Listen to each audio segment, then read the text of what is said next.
Bapak dan Ibu, perkenalan singkat dari Bapak Kasubag TU. Untuk waktu dan kesempatan sepenuhnya saya silakan kepada Bapak Kasubag TU sampai dengan nanti 1 jam ke depan. Silakan Pak. Oke. Terima kasih Pak Putu, sahabat saya. Mohon maaf, cek suara bisa didengar jelas? Oke, sudah bisa. Jelas. Siap, bisa Pak. Bisa Pak. Oke, terima kasih. Terima kasih. Bismillahirrahmanirrahim. Assalamualaikum warahmatullahi wabarakatuh. Waalaikumsalam.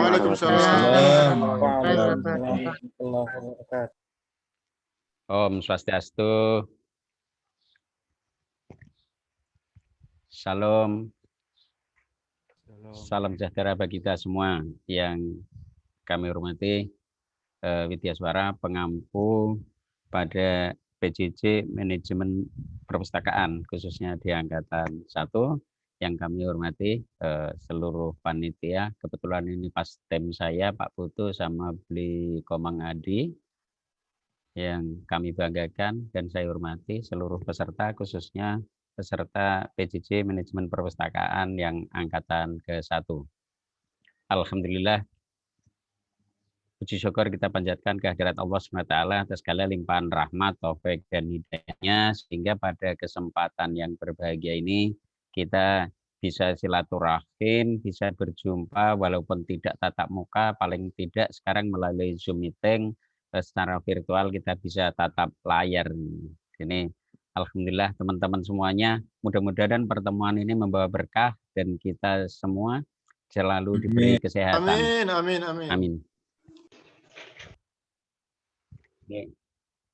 Ya, di suasana pandemi ini Bapak Ibu sekalian memang belum diberi kesempatan untuk pelatihan secara klasikal, sehingga semua masih sebagian besar kita laksanakan secara daring, sehingga Bapak Ibu sekalian saya kira ini hal yang tidak asing lagi untuk saat-saat ini di samping kemajuan teknologi, karena memang kondisi ini yang mengharuskan kita laksanakan secara daring. Tapi mudah-mudahan pertemuan ini walaupun tidak tatap muka tidak mengurangi rasa mengurangi rasa kangen kita ketemu teman-teman semua di sini.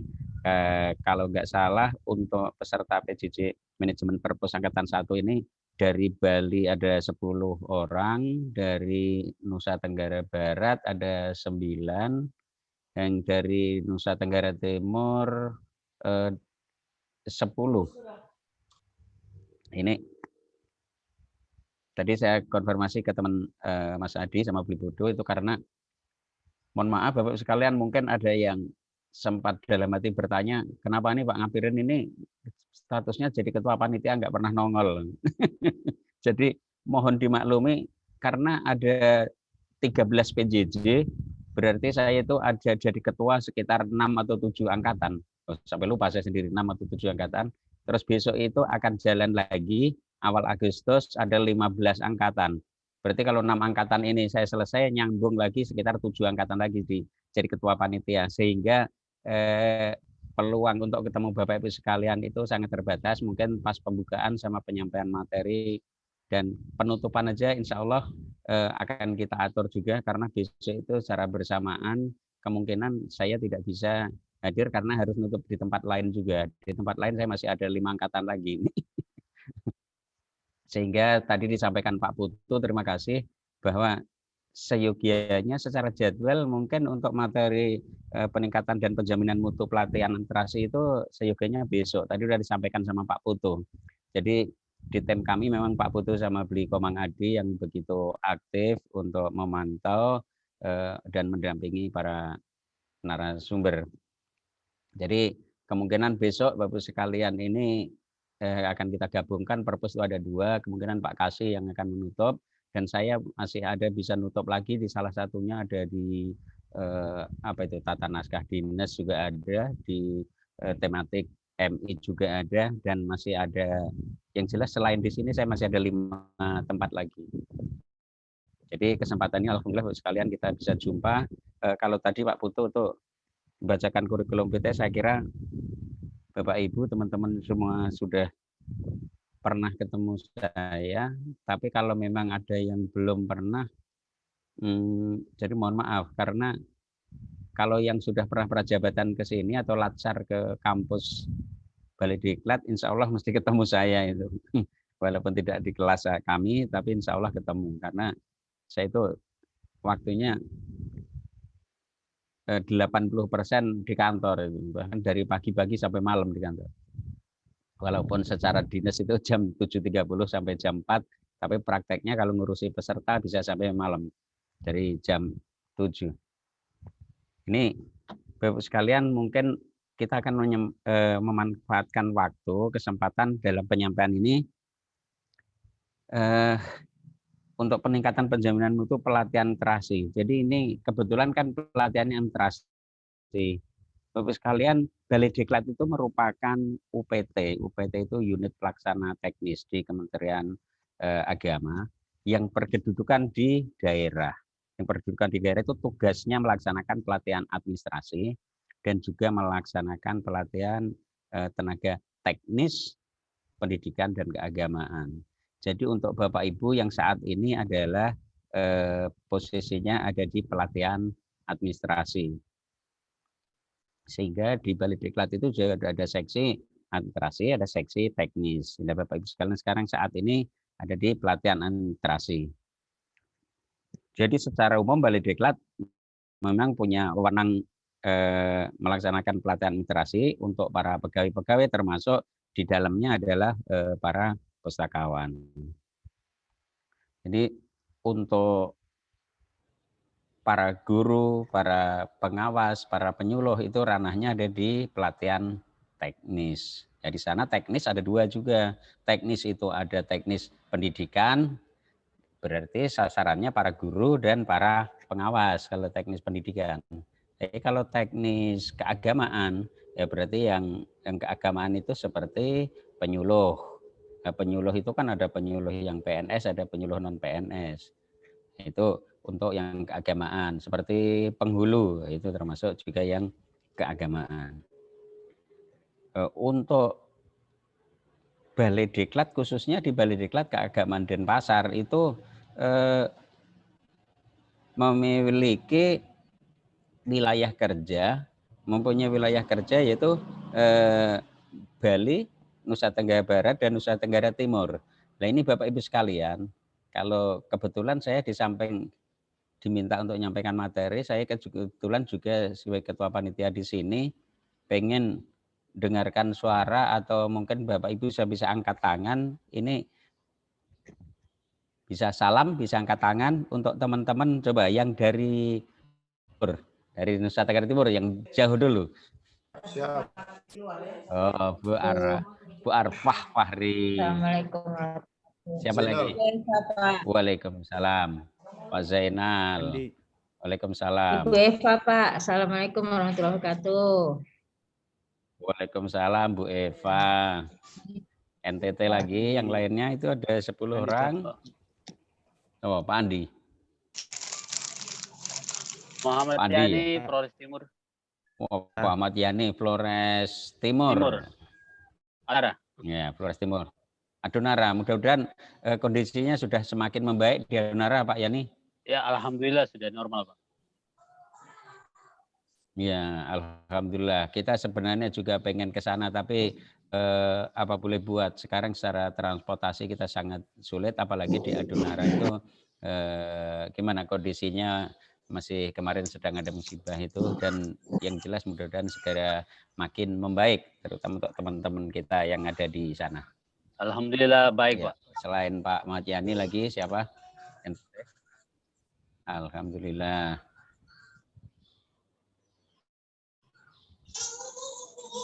RT sudah semuanya? Ya, ini untuk partisipasinya ada 25 dikurangi panitia, berarti memang ada yang belum hadir, mungkin terkendala jaringan ya.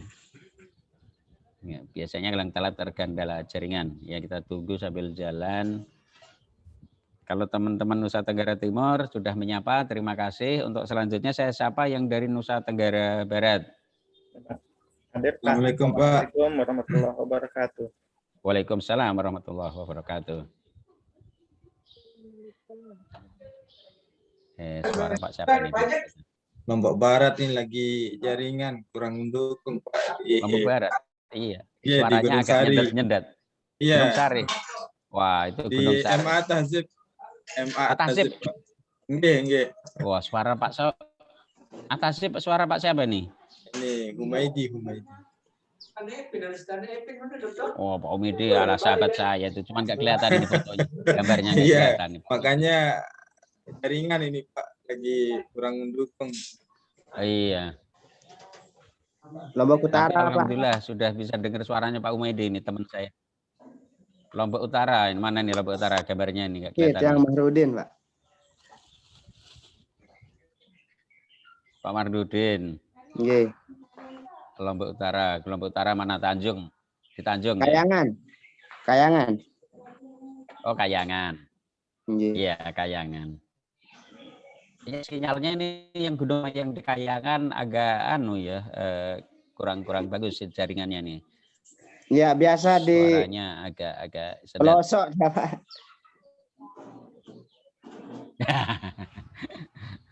Iya. Terima kasih nih teman dari Gunung Sari, dari Tanjung. Kok Tanjung? Dari Kayangan. Terus tadi siapa lagi loh Nusa Tenggara Barat? Nurul Apriani, Pak. Khalil Rahman.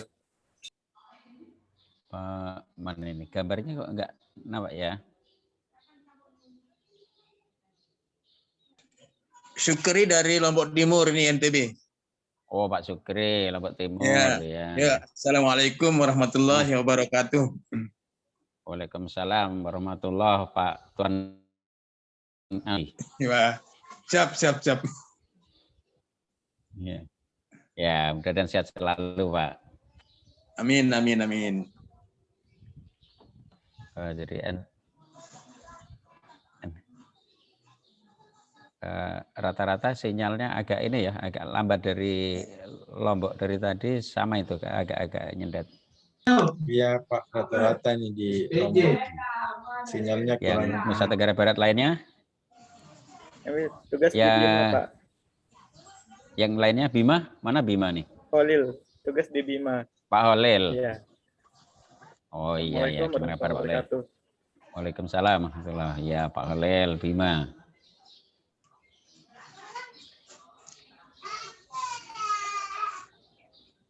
Nurul Apriani di Sumbawa, Pak. Min Sumbawa, Mbak Nurul ya. Min ya? MTS Sumbawa. MTS Oh, Sumbawa. MTS. MTS 1 Sumbawa. Kayak. MTS 1 itu dengan Pak Adiat, bukan? Pak Adiat Ini itu di Pak mana Adiat, sekarang? ya. Sekarang di MTS 2 di Empang. Oh, yang di Empang. Sekarang Pak Istiqlal yang di MTS Alas yang jadi kepala di MTS 1. Oh iya. Oh iya, kan itu salam sama Pak Istiqlal ya. Teman saya itu kan saya kenalnya di Alas itu. Nggih, insyaallah. Kalau di sana kalau Sumbawa itu suruh milih di Alas atau di hutan, saya bingung juga ya. Ternyata Alas rame ya. Alas rame. Susu kuda liar Oke, juga terima banyak, Pak. Oh gitu. Pak, saya Ya izin percaya. Saya izin sambil balik ke madrasah untuk absen dulu, Pak, absen pulang karena BDR, tapi tetap pinjer. Oh, begitu. Oh Ya. gitu. Oke, silahkan, hati-hati. Nanti kalau masih ada kesempatan untuk bergabung lagi Tapi sambil silakan. saya ini tutup kamera, saya ikut pakai headset. Oh. ke sekolah. Oh, baik. Ya, baik. Saya juga, Pak. Permis. Oh, Bu. Oh gitu. Ya, Baik, Bu. saya Ya, pinjam sebentar, silakan. jam Nanti. cepat balik. Oke, tapi hati-hati Bu ya di perjalanan. Iya, insya Oke. Jadi NTB sayangnya udah kita sapa semuanya. Berikutnya yang dari Bali. Teman-teman dari Bali. Siap. Buleleng. Buleleng.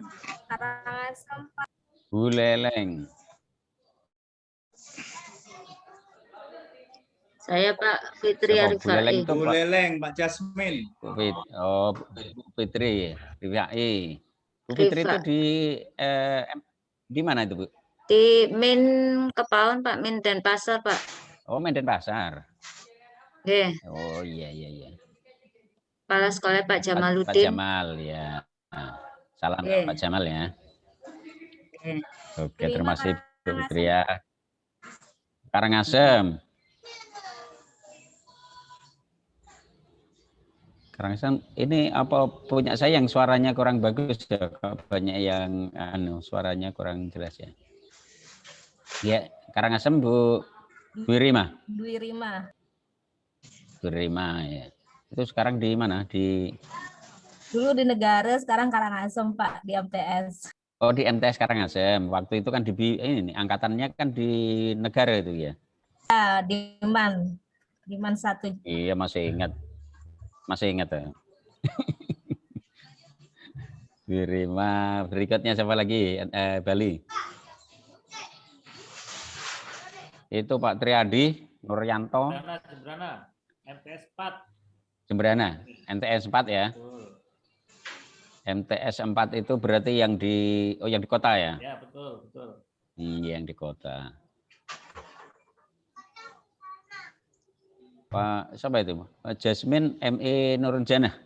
Nurunaja, Buleleng Barat, Nurunajah. Pak. Ya, Buleleng Barat. Buleleng Barat ya? Ya, Sumber Kime.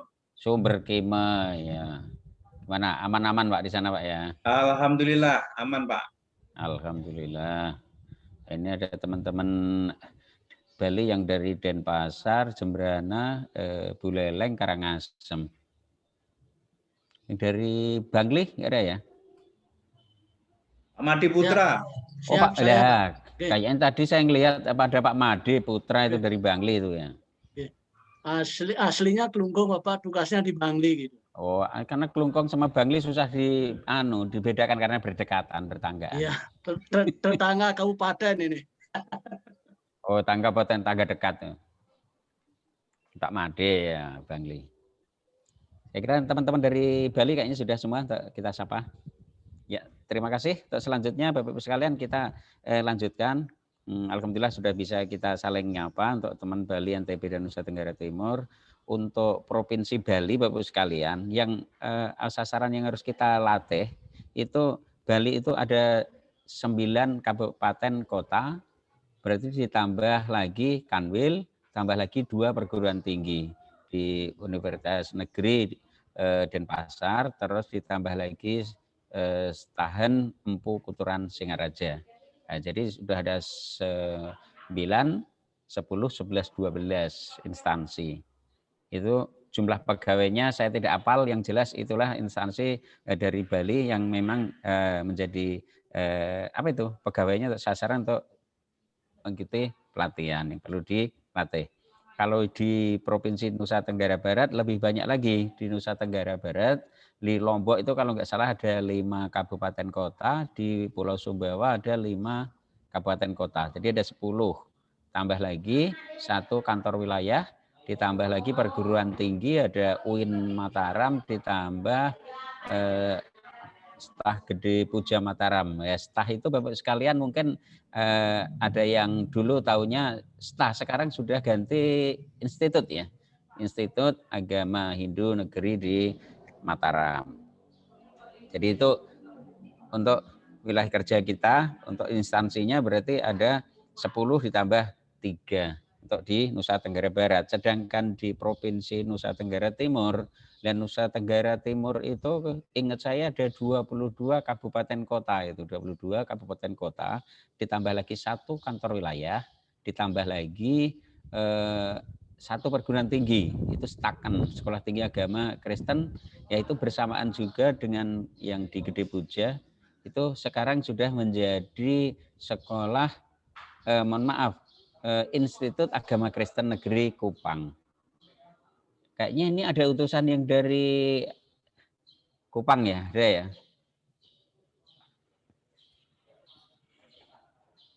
Ya, jadi itu Bapak sekalian, ada beberapa kabupaten, kota, dan ada beberapa 5 perguruan tinggi, serta 3 kantor wilayah. Jadi ini yang menjadi wilayah kerjanya untuk Balediklat Keagamaan Denpasar. Sementara untuk apa pelatihan Dan apa itu pelatihan? Yang pelatihan dalam rangka mengembangkan kompetensi pegawai. Kalau pelatihan Bapak Ibu sekalian perlu diketahui, jadi untuk pelatihan itu memang sudah ada ketentuannya, yaitu minimal ada 40 jam pelajaran. Ada 40 jam pelajaran dan tiap pelajaran itu 45 menit. Jadi durasi waktunya 1 jampelnya ada 45 menit. Jadi Bapak Ibu sekalian kadang-kadang masih ada yang ini ya salah pengertian. Jadi kalau misalnya ada 3 hari dibilang diklat atau pelatihan itu sebenarnya tidak pas. Yang namanya pelatihan itu kan minimal 40 jam pelajaran dan setiap pelajaran durasinya 45 menit. Itu kalau Bapak Ibu sekalian yang selama ini mengikuti misalnya ada kegiatan yang dilaksanakan oleh Kemenang, perguruan tinggi, yang dilaksanakan oleh Kanwil, tetapi pelaksanaannya itu hanya 3 hari atau bahkan hanya 2 hari. Itu kalau pakai judulnya pelatihan atau judulnya diklat itu memang sebenarnya tidak pas, karena sudah ada ketentuan dari definisi pelatihan sudah jelas. Jadi kalau yang dilaksanakan di Kanwil, dilaksanakan di perguruan tinggi, ada dilaksanakan di madrasah, itu berarti pakai istilah bisa workshop atau orientasi atau sosialisasi atau BIMTEK. Yang selama ini mungkin sering pakai istilahnya workshop. Ya, paling sering adalah pakai istilah workshop.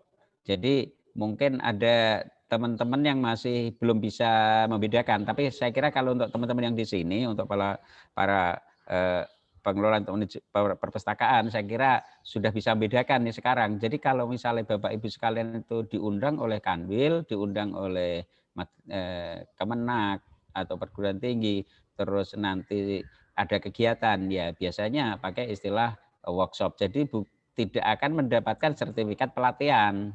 Seandainya ada pun ya sertifikatnya sertifikat workshop, jadi berbeda dengan pelatihan.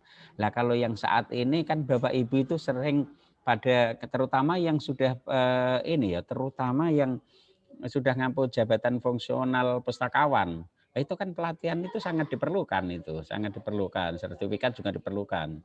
Jadi kalau yang memang fungsional itu ya memang selalu berupaya kita bisa dapat melaksanakan pelatihan.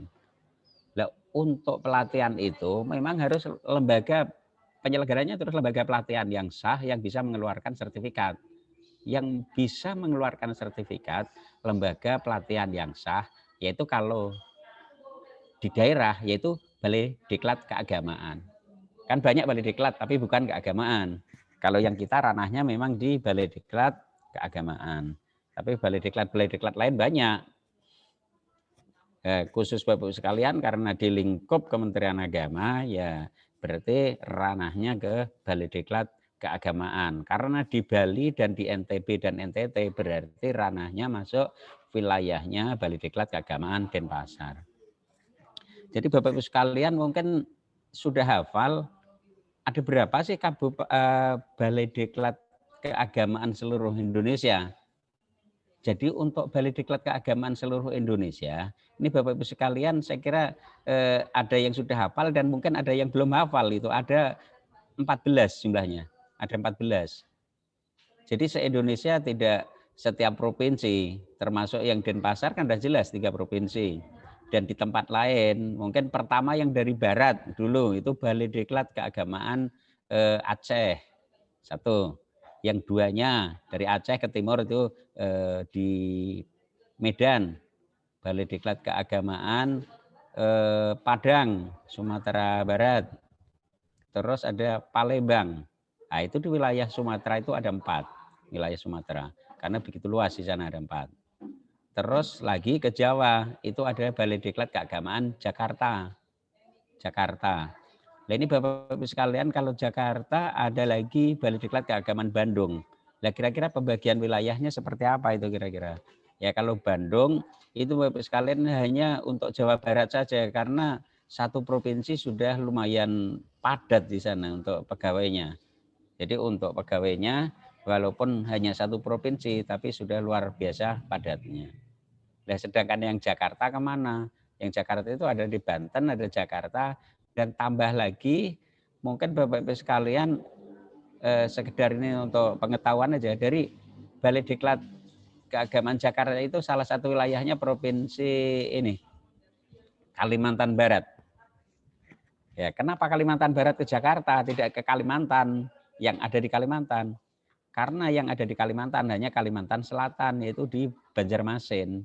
Sehingga akan lebih mudah secara transportasi, urusan apa-apa akan lebih mudah terjangkau dari Kalimantan Barat itu ke Jakarta. Itu pertimbangannya. Sehingga sampai sekarang Kalimantan Barat masuk wilayah kerjanya Balai Diklat Keagamaan Jakarta.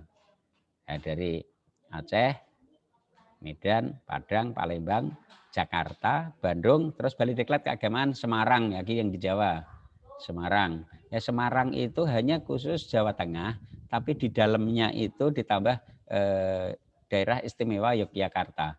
Yang masuk ke sana daerah istimewa Yogyakarta. Tapi kan Jogja cuman sedikit, itu daerah istimewa cuman 5 kabupaten kota itu.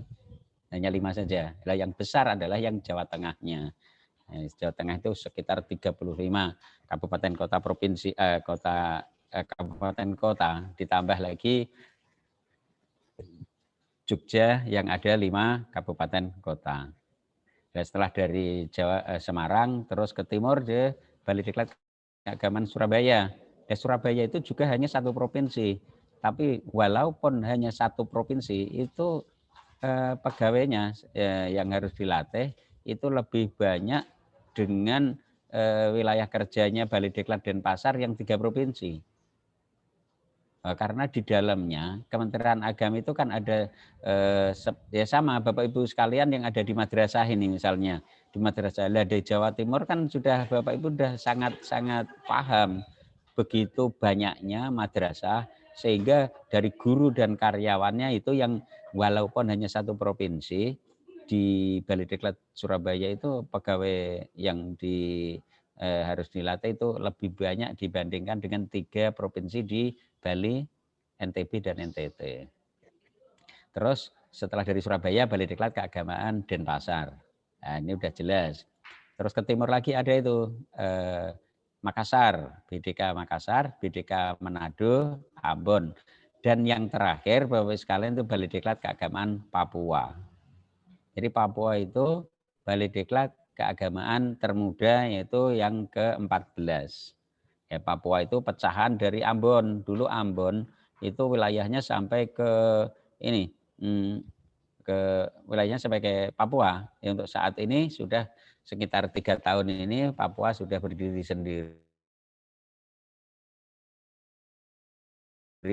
Jadi ini sekedar pengetahuan saja.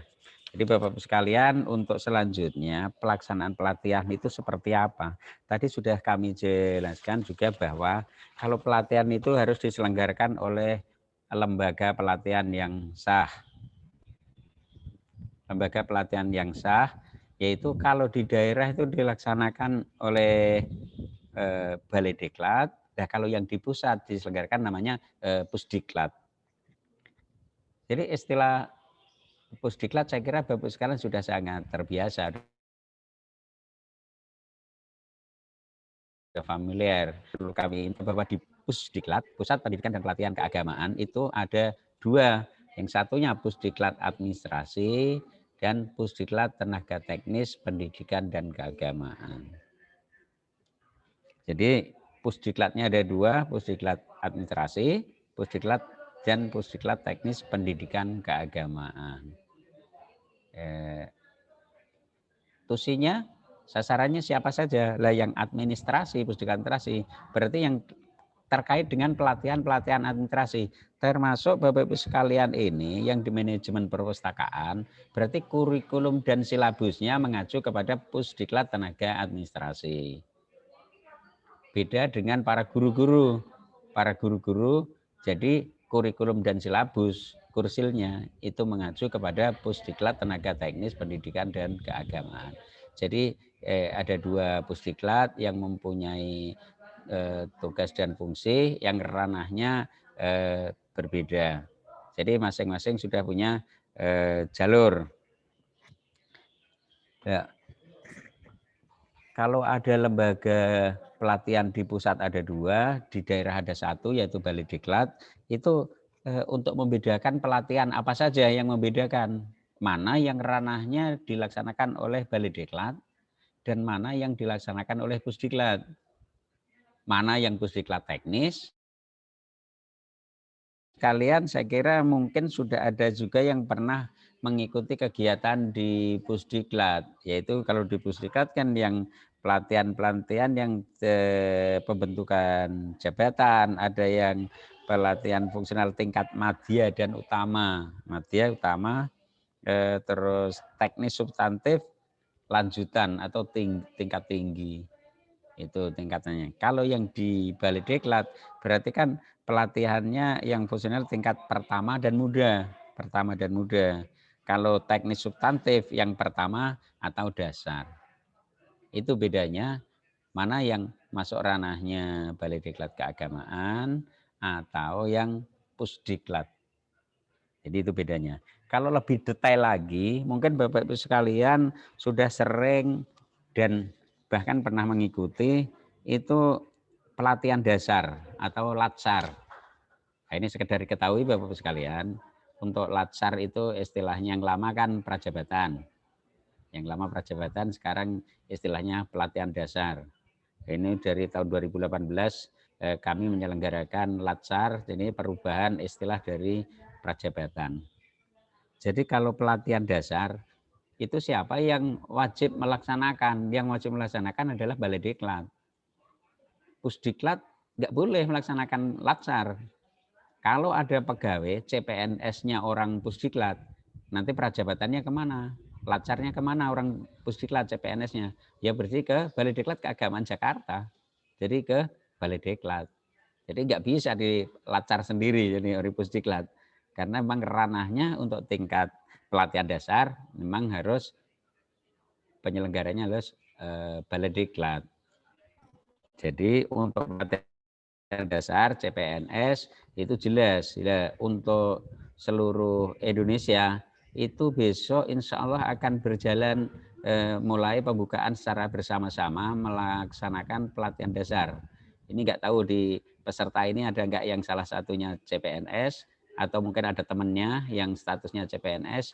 Jadi insya Allah akan kita buka secara bersama-sama seluruh Indonesia yang akan dibuka oleh Menteri Agama secara virtual.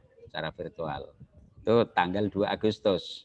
Ini perlu juga Bapak Ibu tahu bahwa pelatihan dasar harus diselenggarakan oleh Balidiklat Keagamaan seluruh Indonesia, berarti 14 Balidiklat secara bersamaan. Insya Allah tanggal 2 Agustus kita dibuka secara resmi oleh Bapak Menteri Agama secara virtual. Nah, itu untuk pembukaan secara virtual. Untuk pelaksanaannya kemarin sudah melalui beberapa kali pertemuan dengan beberapa pertimbangan sehingga diputuskan dengan segala pertimbangannya diputuskan untuk pelatihan dasar tahun ini akan kita buka tanggal 2 Agustus itu dengan sistemnya blended. Nah, blended itu seperti apa? Blended itu di awal nanti kan ada di latsar itu ada 22 hari itu secara online itu dari mulai agenda 1 sampai agenda 4 sampai nyusun rancangan itu secara online, termasuk sampai seminar presentasi rancangan juga online. Setelah itu baru ada habituasi 30 hari. Nah, 30 hari itu untuk bimbingan membuat untuk menyusun laporan juga secara online. Ini sistem blended. Jadi mulai dari awal, mulai pembukaan sampai agenda 1 sampai 4 itu online, untuk seminar rancangan juga online, terus berikutnya untuk aktualisasi di tempat tugas selama 30 hari juga bimbingannya secara online. Tapi untuk bimbingan sama mentornya ya berarti ada ketemu di kantor. Kebetulan saya saat ini juga sedang membimbing ada 2 angkatan, yang satunya itu baru sedang proses bimbingan rancangan, yang satu lagi ada sedang proses bimbingan laporan. Tapi ini bukan punyanya Kementerian Agama, tapi punyanya Kumham. Ini Balai Diklat Hukum dan Hak Asasi Manusia. Balai Diklat Kumham Jawa Tengah. Kumham Jawa Tengah itu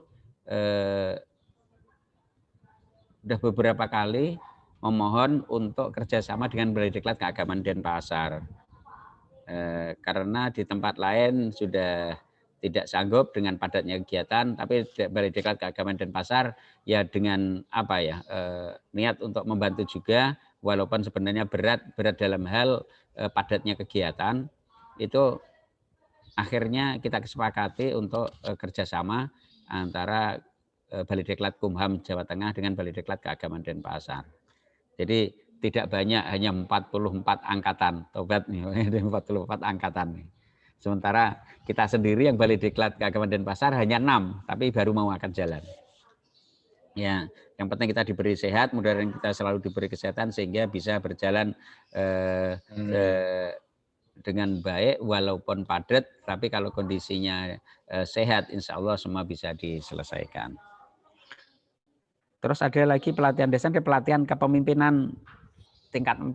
Ya, pelatihan kepemimpinan tingkat 4 itu harus dilaksanakan oleh Balai Diklat juga, nggak boleh dilaksanakan oleh Pusdiklat. Ya, itu untuk para pejabat eselon 4. Hanya sekarang ganti istilah ini biar tahu juga. Mungkin Bapak Ibu sekalian nanti suatu saat di eselon 4 mengikuti pelatihan bukan P4 lagi, nanti istilahnya PKP, pelatihan kepemimpinan pengawas. Jadi bukan pengawas sekolah ya, ini pengawas itu istilahnya dari pejabat eselon 4. Jadi ada kalau dulu pejabat eselon 4 struktural, ya sekarang istilahnya pengawas. Ya, pengawas bukan ini ya, bukan pengawas sekolah tapi beda. Yaitu tugasnya yang melatih siapa? Ya, untuk setingkat eselon 4 yaitu oleh Balai Diklat. Terus ada pelatihan teknis administrasi untuk Kemenak Kabupaten Kota seperti sekarang. Terus pelatihan tingkat pertama dan muda itu juga ranahnya Balai Diklat, pelatihan teknis substantif yang dasar atau pertama juga itu ranahnya Balai Diklat. Jadi itu Bapak Ibu sekalian yang tusinya Balai Diklat Keagamaan adalah melaksanakan tugas-tugas seperti itu tadi. Nah, sedangkan yang di Pusdiklat ini sekedar untuk wawasan juga. Kalau di Pusdiklat itu ada pembentukan jabatan, ada lagi yang kepemimpinan tingkat administrator, yaitu berarti eselon 3. Jadi kalau tadi di Balai Diklat itu udah PKP, pelatihan kepemimpinan pengawas, itu eselon 4. Yang di Pusdiklat berarti PKA, pelatihan kepemimpinan administrator, yaitu setara pejabat eselon 3.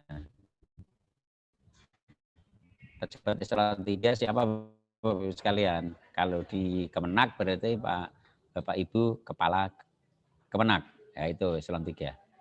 Kalau di Kanwil ada kepala bidang, ada kepala bagian, ada penyelenggara, itu eselon 3. Di perguruan tinggi juga ada ya, kabak di perguruan tinggi. Kabak-kabak itu di eselon 3 yang di perguruan tinggi. Jadi mesti pelatihan kepemimpinannya ada di Pusdiklat administrasi. Jadi tidak di Pusdiklat teknis, tapi di Pusdiklat administrasi.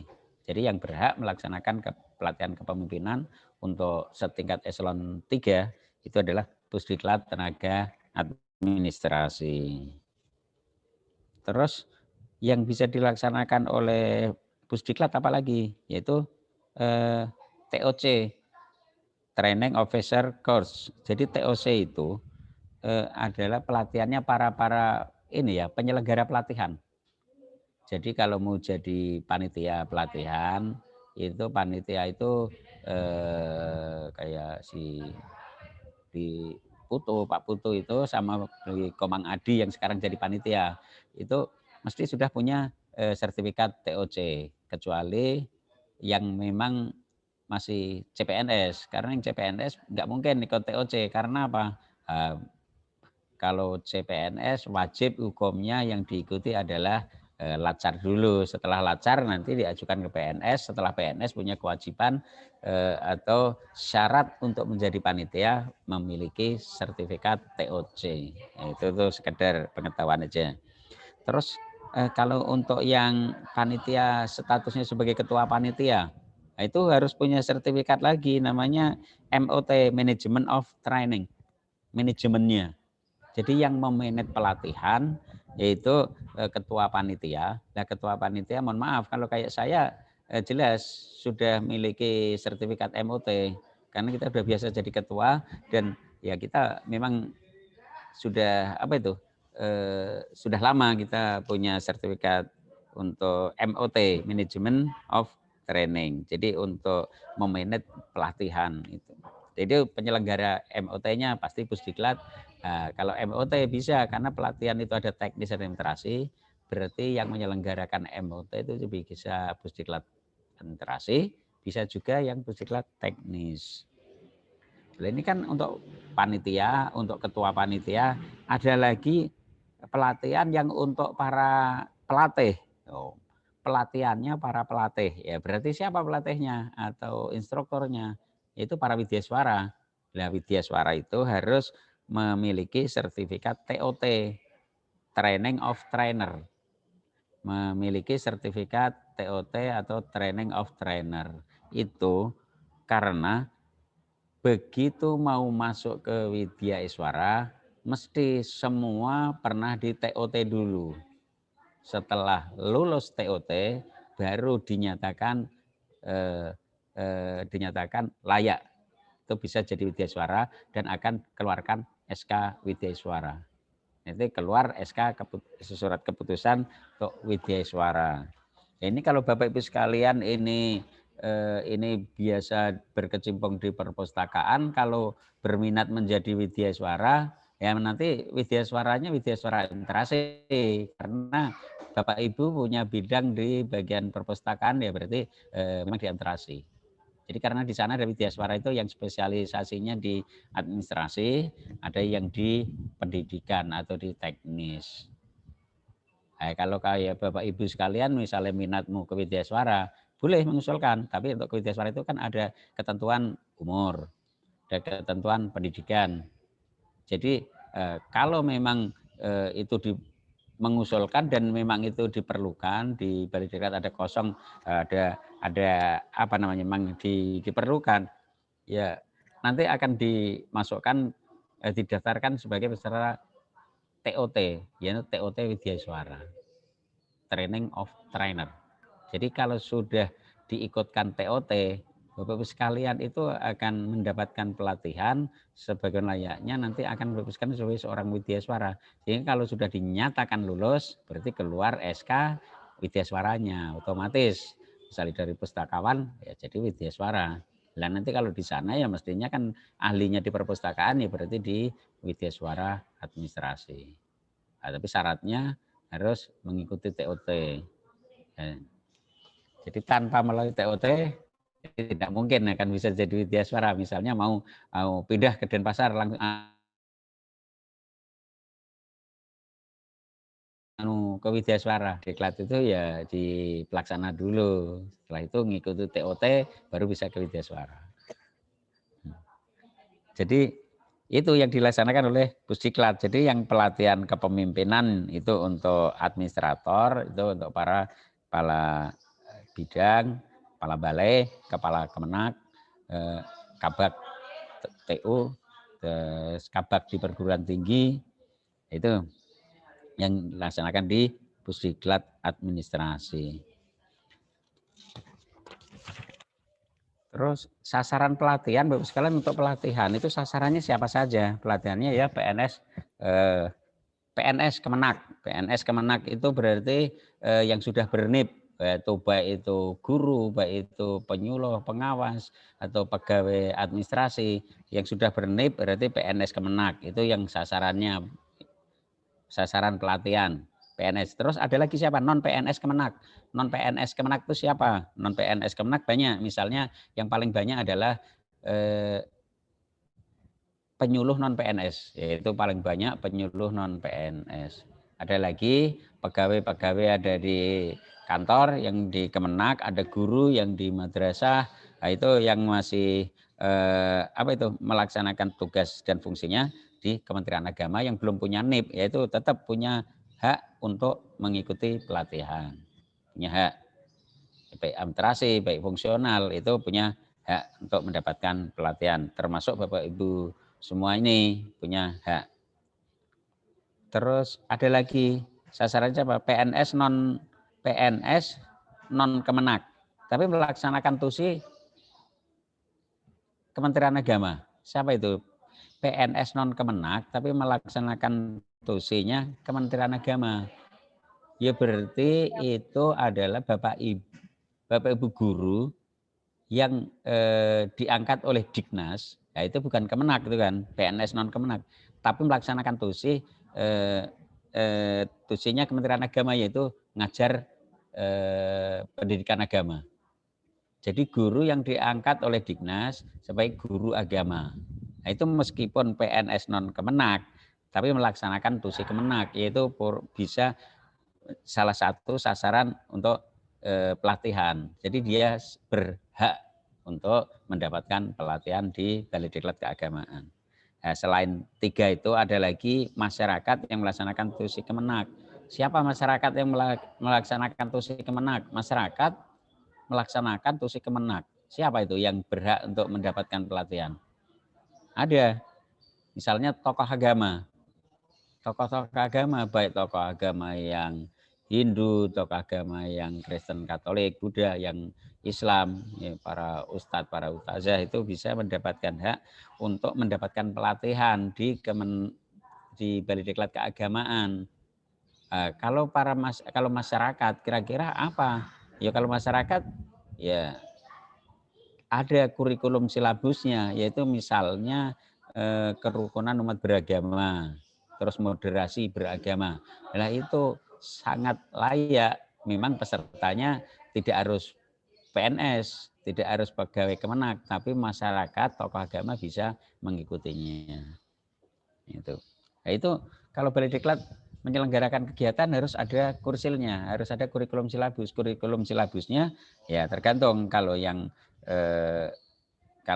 masyarakat sebagai tokoh agama ya berarti di kurikulumnya bagian teknis keagamaan. Jadi bukan teknis pendidikan, tapi yang teknis keagamaan. Bentuk pelatihan, nah ini untuk penangkit ibu-ibu sekalian, bentuknya itu ada 2, ada klasikal dan non klasikal. Yang klasikal jelas Bapak Ibu sekalian bisa ketemu tatap muka secara langsung, baik dilaksanakan secara reguler di kantor, di Balai Diklat Keagamaan, atau dilaksanakan di wilayah kerja, ataupun dilaksanakan di tempat kerja. Karena ada yang dilaksanakan di Balai Diklat namanya reguler, ada tatap muka dilaksanakan di wilayah kerja, ada yang dilaksanakan di tempat kerja, ya di tempat kerja.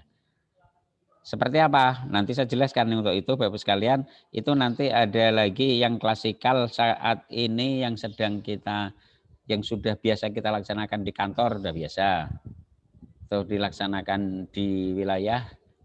Di wilayah itu misalnya bisa di Kemenak atau di Kanwil atau di perguruan tinggi, atau bahkan Kemenak misalnya tidak bisa karena mungkin acaranya bersamaan, bisa dibawa ke madrasah, yaitu tatap muka di wilayah kerja itu maksimal 40 pesertanya, maksimal 40.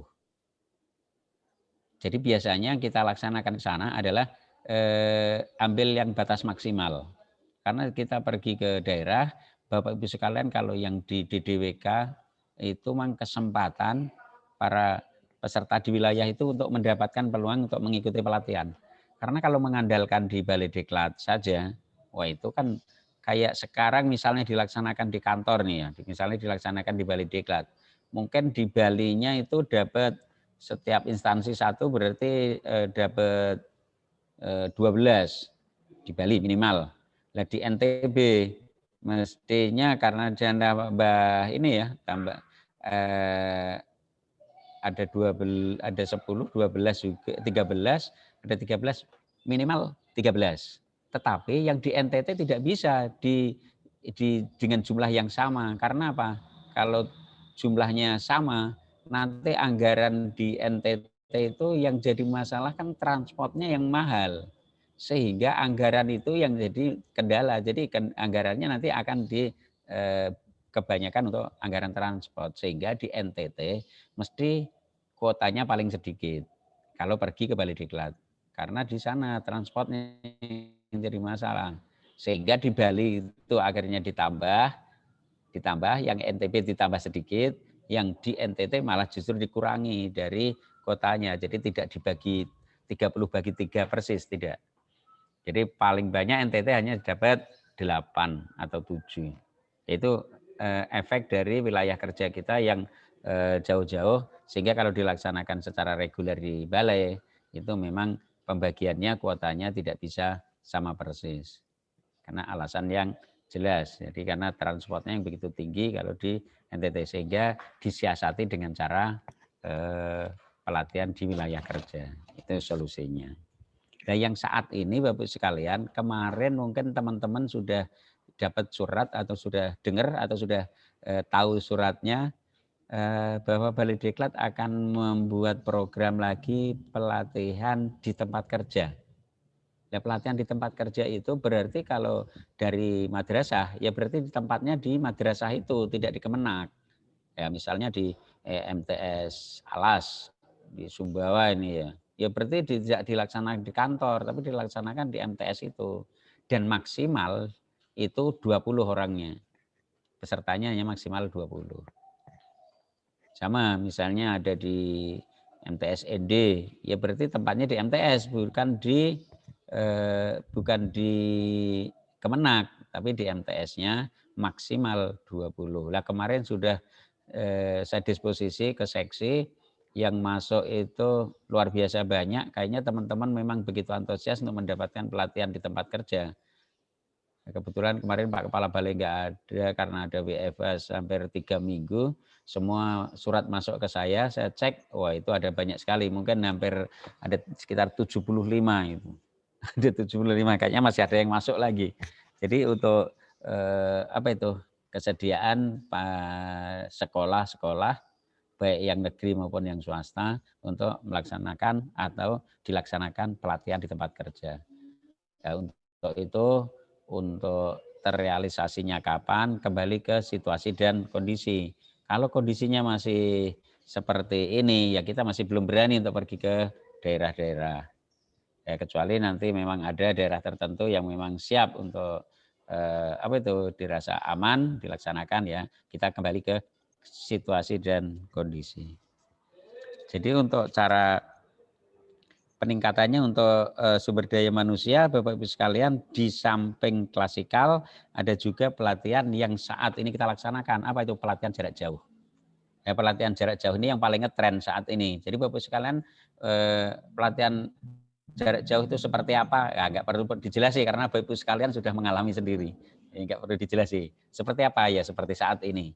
Seandainya Bapak Ibu itu menunggu dipanggil ke Denpasar, jangan-jangan sampai pensiun nggak dipanggil nih, karena kita begitu sulit untuk menyelenggarakan. Dan karena untuk perpustakaan itu kan jumlahnya dibanding guru pengawas kan jauh lebih sedikit nih. Makanya kebanyakan kita pelatihannya kok banyak guru. Ya gurunya kan memang sangat luar biasa banyaknya. Dan itu aja banyak guru yang mengeluh nggak dapat karena apa? Ya saking banyaknya. Saking banyaknya. Ya kalau pustakawan karena dibanding dengan guru jauh lebih sedikit, artinya jauh, sehingga untuk jumlah kegiatannya ya juga jauh. Jadi kenapa guru kok nggak bisa ini pelatihannya ada terus? Ya karena gurunya luar biasa banyak. Jadi kalau untuk yang pustakawan sekarang lumayan kita laksanakan langsung 2, dan itu secara dengan pelatihan jarak jauh. Nah, kalau kita secara klasikal, jadi tidak saya kira nggak mungkin langsung 2. Tapi alhamdulillah Bapak sekalian sudah bisa bergabung dan bisa mengikuti. Yang jelas sertifikatnya sama sahnya. Yang bedanya nih klasikal sama daring aja bedanya. Jadi itu Bapak sekalian untuk peningkatan kualitas pelatihan itu kita salah satunya atau strateginya yaitu saat ini yang sedang ngetren itu pakai pelatihan jarak jauh. Itu di samping ada pelatihan di tempat kerja yang sudah kita rancang dan selain dengan pelatihan di wilayah kerja yang sudah sering kita laksanakan. Mungkin itu Bapak sekalian sekedar untuk pengetahuan dan mohon maaf mungkin saya terlalu lama menyampaikan ini dan karena memang ada terkait dengan kebijakan-kebijakan kediklatan inilah yang sudah saya singgung, sudah saya sampaikan. Jadi Bapak sekalian perlu memahami dan perlu memaklumi kalau selama ini mungkin nunggu pelatihan manajemen perpustakaan kok sekian tahun vakum tidak ada dilaksanakan. Ya alhamdulillah untuk tahun ini kita langsung berjalan 2 dan untuk inilah termasuk awal. Ini pertama kali pelatihan yang khususnya di perpustakaan kita laksanakan secara daring. Bahkan pelatihan lain juga kita laksanakan masih awal juga ini tahun ini. Tahun-tahun kemarin belum, kecuali yang guru-guru. Saya kira itu Bapak sekalian, mudah-mudahan apa yang kami sampaikan nambah wawasan Bapak sekalian dan bermanfaat dari Bapak sekalian dan kita selalu berdoa mudah-mudahan Bapak Ibu sekalian selalu diberi kesehatan, kita semua diberi kesehatan. Amin, amin, amin, amin, amin, ya Allah, amin. Amin. Mungkin itu, karena ini sudah sore, mungkin Bapak Ibu sekalian juga ini udah yang di sekolah udah waktunya udah pulang, saya mohon maaf ini karena tadi saya ada acara sehingga harus ngambil jam sore. Saya kira itu yang bisa kami sampaikan. Terima kasih atas perhatiannya. Mohon maaf atas segala kekurangannya. Kami